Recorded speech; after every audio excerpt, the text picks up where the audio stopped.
포기에 노하우가 있다니요. 이게 무슨 말일까요? 이러다 외할아버지 사랑 한 번 못 받은 제 딸이 억대 빚을 갚게 생겼습니다.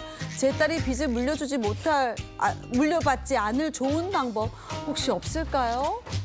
야, 외할아버지의 억대 빚을 손녀가 물려받았다. 이거 어떻게 된 일입니까? 이게 딸이라는 이유로 아버지에게 평생 차별을 받았던 30대 여성 박복혜 씨의 사연입니다.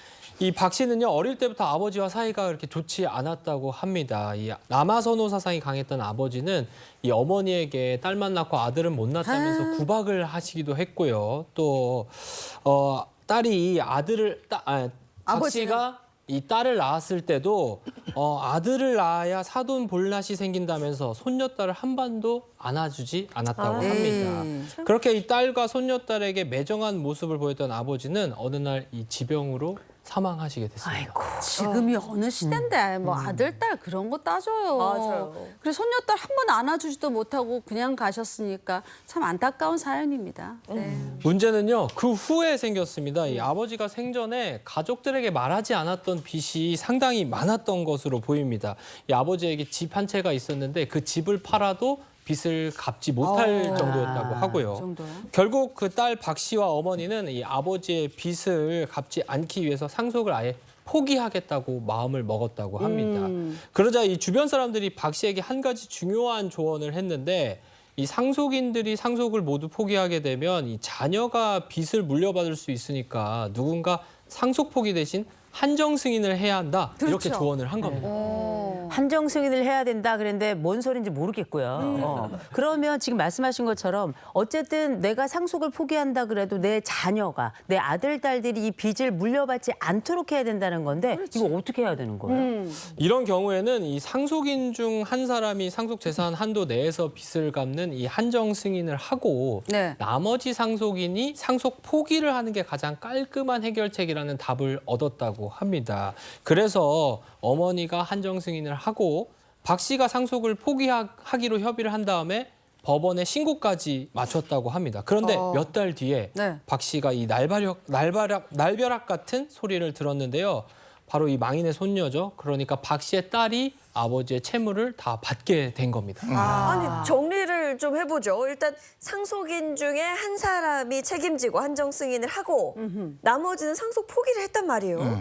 조언대로 따랐을 텐데 이게 왜 도대체 뭐가 잘못된 건지 저도 모르겠어요. 예, 저희 변호사 장애인님의 조언을 따라서 이 박 씨가 한정승인 상속 포기라는 것을 떠올린 것은 되게 잘하셨어요. 네. 그런데 상속 포기를 할 때도 누가 상속 포기를 할 것인가를 누가? 잘 결정해야 되는데 이 부분에 대한 판단이 좀 잘못됐던 것 같습니다. 우선 이 상속을 포기하게 되면요. 1순위에서 4순위로 계속해서 상속 승계가 이루어집니다. 그러니까 전원이 상속 포기할 때까지 후순위 상속인에게 계속해서 승계가 이루어지기 때문에 후순위자의 상속을 차단하기 위해서는 한정 승인이 필요한 것은 맞습니다. 왜냐하면 이 한정 승인 같은 경우에는 선순위 상속인이 승인을 한 거잖아요. 따라서 이러한 상속이 후순위로 넘어가지 않고 종결되기 때문인데요. 그래서 이 손자녀한테 이 빚이 대물림되지 않으려면 상속인 중 1인이 한정 승인을 하고 나머지 상속인들은 상속 포기를 해야 된다. 이건 맞습니다. 네. 근데 우리 케이스처럼 망인의 배우자가 있는 경우에는 네. 망인의 배우자가 아니라 이 망인의 자녀인 박 씨가 한정 승인을 했었어야 됩니다. 야, 이거 망인의 어렵네요. 딸인, 그러니까 그쵸. 박 씨가 한정 승인을 하고. 네. 근데 그러면 망인의 배우자가 한정 승인을 한 거하고는 무슨 차이가 있는 거예요? 어떤 차이가 있는 거예요? 각자의 재산에 대해서 각자가 한정 승인을 하는 게 맞아요. 왜냐하면 자 보십시오.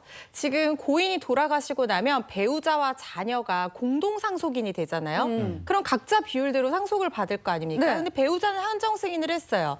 그러면 딸이 채무를 물려받을 거 아니에요. 그렇죠. 상속 포기를 하면 이 채무는 어디로 갑니까? 자기 딸, 바로 손녀. 자기 딸에게 다시 넘어가는 거예요. 그러면은 이 어린 딸이 그 어린 딸도 상속 포기를 하든 한정 승인을 했어야 해야 되는데, 되는데. 기간이 정해져 있잖아요. 3개월인가? 이걸 놓치면 맞습니다. 정확합니다. 3개월이에요. 이 상속을 받는다는 사실이 안 날로부터 3개월 안에 했어야 되는데 그걸 하지 않았기 때문에 이 어린 자녀가 어떡해. 채무까지 다 물려받은 그런 상태가 된 고 만 겁니다. 야, 아니 이거 법이 이렇게 복잡하고 아니 모르는 사람들이 이거 어떻게 하겠어요. 그렇지. 근데 제가 일단 말씀을 하시니까 아 손녀에게 이렇게 해서 억대빚이 넘어갔구나라는 건 제가 이제 이해가 일단 됐는데 그러면 이 원래 말씀하신 대로라면 딸 박 씨가 그러니까 우리가 한정승인이라고 하는 게 재산 한도 내에서 빚을 갚겠다라는 게 이제 한정승인이잖아요. 네. 이거를 만약에 했다. 그럼 어떻게 되는 거예요?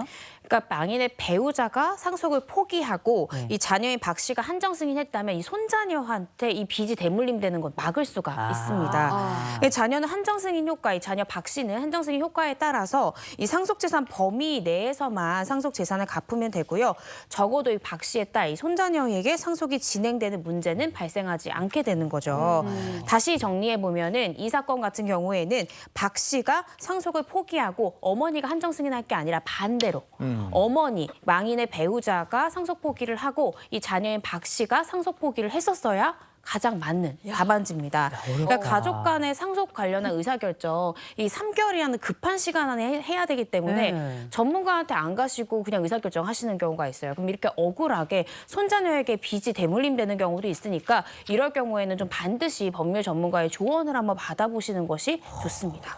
저 이런 법을 잘 모르고 있더라면 진짜 어린 손자녀가 그 5살애가 빚을 막 다 물려받은 거 아니에요. 그 뭔가 좋은 방법이 없을까? 너무 안타까운데. 그 드라마 나의 아저씨를 보면 예. 배우 아이유 씨가 어린 시절부터 부모의 빚을 물려받아서 맞아요. 이렇게 채권 추심, 불법 채권 추심 계속 당하잖아요. 갚아나가죠. 바로 이런 경우입니다. 근데 실제로 현실 속에서도 사실 이게 절차만 알면 미성년 자녀가 상속 포기나 한정 승인이라는 절차만 기간 내에 했다고 하면은 대물림되는 걸 막을 수가 있는데 우리가 모든 미성년 자녀의 법정 대리인이 그런 것들을 잘할 수 있는 환경이 아닐 수도 있고 이렇게 우리 어른들도 모르는 경우들이 많잖아요. 맞아요. 그렇기 때문에 한정 승인하거나 상속 포기하지 않고 그대로 내버려뒀다가 미성년 자녀가 자기도 모르는 채무에 시달리는 그런 사례들이 현실에서도 많이 발생하고 그래서 문제점이 많이 지적이 되었어요. 그래서 최근에 대법원에서 유의미한 판례가 나왔는데요. 그러니까 이렇게 그런 절차를 밟지 않아도 배우자가 단독 상속인의 지위에서 한정 승인을 하고 그리고 이 자녀가 상속 포기를 하면 이 취지는 뭐냐.